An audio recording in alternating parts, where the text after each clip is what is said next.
semua, perkenalkan kami dari kelompok 5. Berdiri kami di sini, kami ingin mempresentasikan hasil diskusi kami yang berjudul Hak sebagai Warga Negara.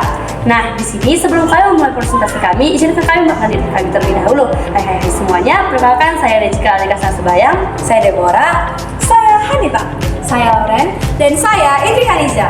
Nah, teman-teman, langsung saja kita mulai presentasinya. Baik, di sini saya akan menjelaskan secara singkat mengenai hak sebagai warga negara. Hak sebagai warga negara merujuk pada hal-hal yang dimiliki oleh setiap individu sebagai bagian dari suatu negara.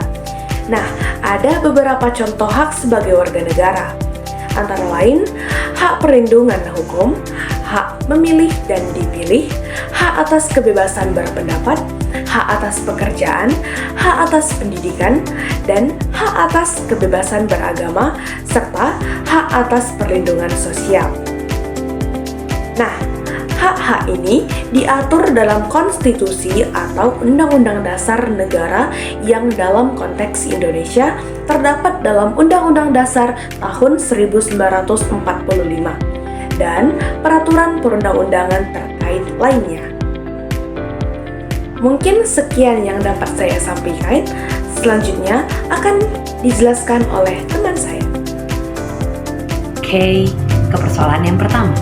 Identifikasilah ketentuan Undang-Undang Dasar Negara Republik Indonesia tahun 1945 yang mengatur hak Anda sebagai pelajar. Menarik. Berhubung aku seorang pelajar, aku akan menjawabnya.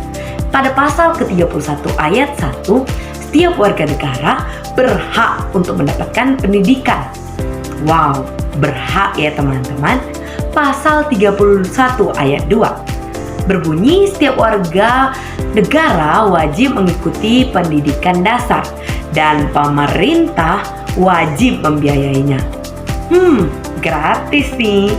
Yang ketiga, pasal 31 ayat 3 yang berbunyi setiap warga negara berhak mendapatkan pendidikan tinggi. Mak, main kali ya. Oke, untuk pertanyaan kali ini dan persoalan ini sudah dijawab oleh saya. Nah, selanjutnya saya akan menjelaskan mengenai korelasi antara hak dan juga kewajiban. Yang pertama yaitu kewajiban dalam membayar uang pajak. Untuk mendapatkan pendidikan yang layak, diperlukan pendanaan dari pemerintah yang berasal dari pajak. Oleh karena itu, sebagai pelaku, kita memiliki kewajiban untuk membayar uang pajak. Yang kedua yaitu kewajiban menghormati hak orang lain. Hak untuk mendapatkan pendidikan juga berarti menghormati hak orang lain untuk mendapatkan pendidikan yang sama. Hal ini termasuk tidak mengganggu proses belajar teman sekelas dan menghormati hak guru. Nah, selanjutnya adalah nomor 3, yaitu berikan tanggapan mengenai rasa syukur karena hak Anda sebagai warga pelajar telah dijamin oleh konstitusi negara. Di sini, jawaban saya adalah saya merasa bersyukur karena hak saya telah dijamin oleh konstitusi negara.